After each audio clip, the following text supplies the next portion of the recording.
దురదృష్టం, ఒక మహానాయకుడు, బలిదానాలు చేసిన వ్యక్తులు, మహానుభావులందరినీ కుల చట్టాల్లో ఇరికించడానికి, బంధించడానికి మన సగటు రాజకీయ ఆలోచన విధానం వీళ్ళని ఒక ప్రత్యేకమైన కుల చట్టంలో బిగించాలని చూస్తారు. అలాంటిది ఏ రోజు కూడా ఈరోజు ఇన్ని కులాల సమూహాలు ఇవన్నీ ఆంధ్రప్రదేశ్లో ఉన్నాయి అంటే, ఒక ఉనికి ఏర్పడింది వారందరికీ అంటే అది పొట్టి శ్రీరాములు గారి బలిదానం. ఈ సందర్భంలో ఎప్పటి నుంచో మనకి ఈ కులాల కొట్లాటలనే దేశం అంతా, ప్రత్యేకించి దక్షిణ భారతం, అటు ఆంధ్రప్రదేశ్లో మరి ప్రత్యేకించి తెలంగాణలో ఇంకా తెలంగాణ నినాదం ఉంది, తెలంగాణ ఉనికి ఉంది, తెలంగాణ భావోద్వేగం ఉంది.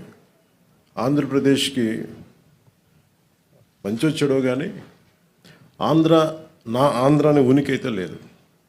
ఆంధ్రప్రదేశ్కి ఉనికి ఇచ్చిన మహానుభావుడిని ఒక కులాన్ని కట్టేశాం. అది ఇంకా బాధేస్తూ ఉంటుంది.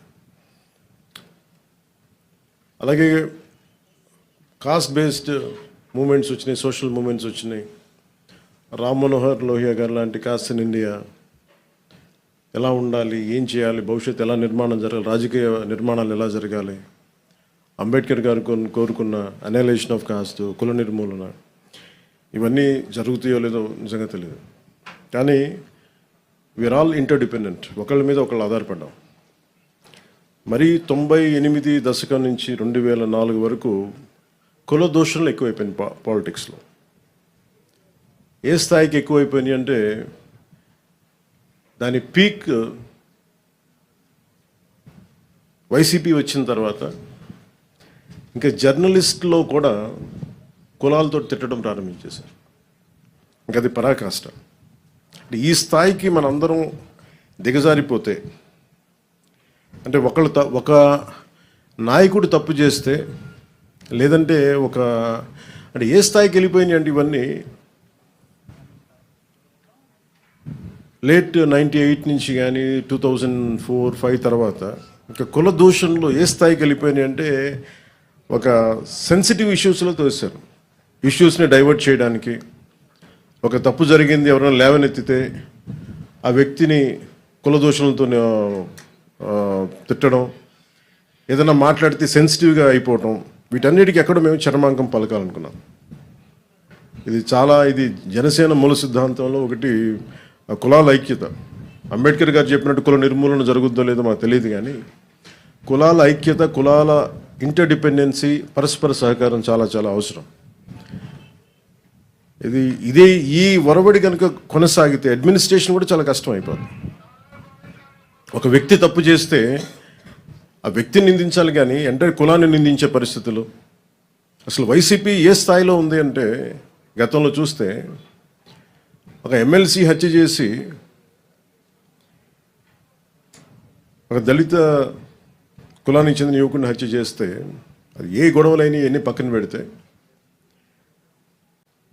శవాన్ని ట్యాక్సీలో పెట్టి ప్యాక్ చేస్తే వాళ్ళని వీళ్ళు వెనకేసుకొస్తారు. అక్కడ మళ్ళీ ఒక దళిత సంఘాలు కూడా మాట్లాడడం మళ్ళీ. అలాగే డాక్టర్ సుధాకర్ గారిని కరోనా టైంలో చంపేస్తే, ఆయన్ని మానసికంగా హింసించి చంపేస్తే మళ్ళీ అక్కడ ఏ సంఘాలు మాట్లాడడం. అసలు ప్రతిదానికి కూర్చోబెట్టి సంఘాలు పెట్టుకొని, సంఘాల నాయకులు బాగుపడుతున్నారేమో లేదో మాకు తెలియదు, కానీ ఆ కులాల ప్రజలు మటుకు చాలా ఇబ్బందులు పడతాను, చాలా బాధపడతాం, అభివృద్ధికి అయితే నోచుకోవట్లేదు. ఇంకెక్కడో ఈ మధ్యన మరీ బరి తెగించి వీళ్ళకి అధికారం పోగానే ఇంకా ఇష్టారాజ్యంగా తిట్టడం, కుల దోషణలు, కులాల పేరు మీద మాట్లాడటం, ఇవన్నీ ఎక్కడో చరమాంకం పలకాలనిపించింది. మేమందరం కూర్చున్నాం. ఇక్కడున్న దాదాపు కీలకమైన 54 మంది మా ఎమ్మెల్యేస్ ఉన్నారు, ఎంపీస్ ఉన్నారు. మేమందరం అన్ని విభిన్నమైన కులాల నుంచి, కానీ మేమందరం భారతదేశానికి, ఆంధ్ర రాష్ట్రానికి, తెలుగు జాతి ఉనికికి, భారతదేశ సమగ్రతకి మేమందరం ప్రతిబింబం. ఇక్కడున్న ఒక్కొక్క గెలిచిన ఎమ్మెల్యేలు కావచ్చు, పదవులు ఇచ్చిన వాళ్ళు కావచ్చు, మిగతా కులాలు ఒక కులం మీద బేస్ అవుతుంది పాలిటిక్స్. సౌత్లో మా వంశీకృష్ణ యాదవ్ గారు గెలిచిన అది అన్ని కులాల సహకారం ఉంటే నేను ఎమ్మెల్యే అవుతాను. నాయకర్ గారు కావచ్చు, బోలిశెట్టి సీని గారు కావచ్చు, ఇలా ప్రతి ఒక్కరు పేరు పేరున చెప్పుకోండి.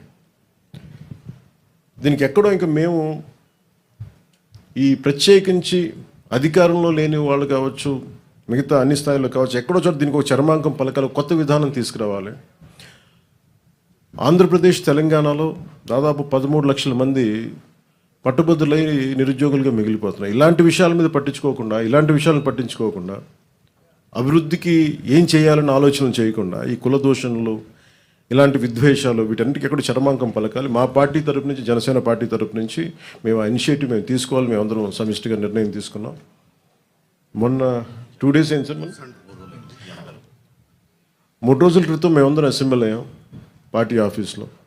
నాయకులందరూ వచ్చారు. మేము ఏం నిర్ణయించుకున్నామంటే, ఎవరు మాట్లాడినా సేనాగళం అన్న ఈ కమిటీ ఏ కులం మాట్లాడినా, ఎవరు మాట్లాడినా అందరూ సమిష్టిగా మాట్లాడతారు, దాని మీద స్పందిస్తారు. ఒక్కొక్క కులాన్ని దూషించడం మొదలు పెడితే ఐసోలేట్ చేసి, ఇండివిజువలైజ్ చేసి, డివైడ్ అండ్ రూల్ లాగా మాట్లాడుతూ ఉన్నారు. దీనివల్ల ఏం జరుగుతుందంటే, కింద ప్రజలు ఒక అయోమయానికి గురయ్యి, కన్ఫ్యూజన్కి గురయ్యి, అభివృద్ధి వీటి గురించి ఆలోచించడం మానేసి ఎమోషనల్ గేమ్లోకి వెళ్ళిపోతున్నారు, వీళ్ళ ట్రాప్లోకి. సో దాన్ని మేము బలంగా ఎదుర్కోవడానికే ఈ రోజున ఈ సేనాగళం అనే కమిటీని, దీంట్లో అందరూ సీజన్డ్ అనుభవజ్ఞుల రాజకీయ నాయకులు ఉన్నారు, ఎమ్మెల్యేస్ ఉన్నారు, అందరూ జీవితాలని, మన సామాజిక చైతన్యాన్ని గుండెల్లో నింపుకున్న వాళ్ళు, అన్ని కులాలు ఉన్నారు దీంట్లో. అందుకని మేము ఇంకా దీనికి చర్మాంకం పలకాలి. దీనికి ఏ ఒక్క కులం మాట్లాడితే, ఒక కులం నాయకుడు మాట్లాడితే మళ్ళీ అదే మిగతా పార్టీ నుంచి అదే కులం నాయకుల చేత మాట్లాడిస్తారు. దీనివల్ల ఏమైపోతుంటే వైరుధ్యాలు ఎక్కువైపోతూ ఉన్నాయి.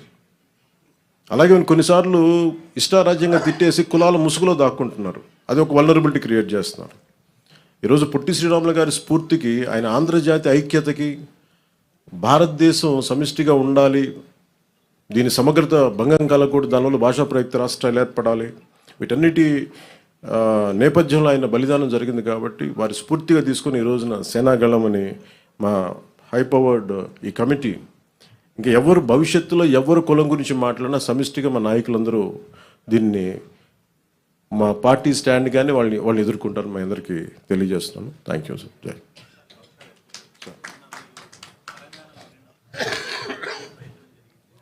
సార్.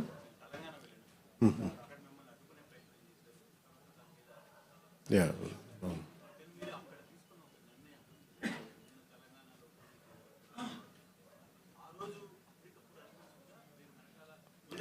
అంటే అసలు ఏముంటాయండి, ప్లాన్స్ ఏముంటాయండి అంటే, ఇది నేను నిజంగా చెప్పాలంటే అక్కడ పార్టీని కూడా నాకు జర్నలిస్ట్ కాలనీలో నిన్న కూడా చెప్పాను, జర్నలిస్ట్ కాలనీలో పార్టీ ఆఫీస్ కూడా తీసేసాను నేను.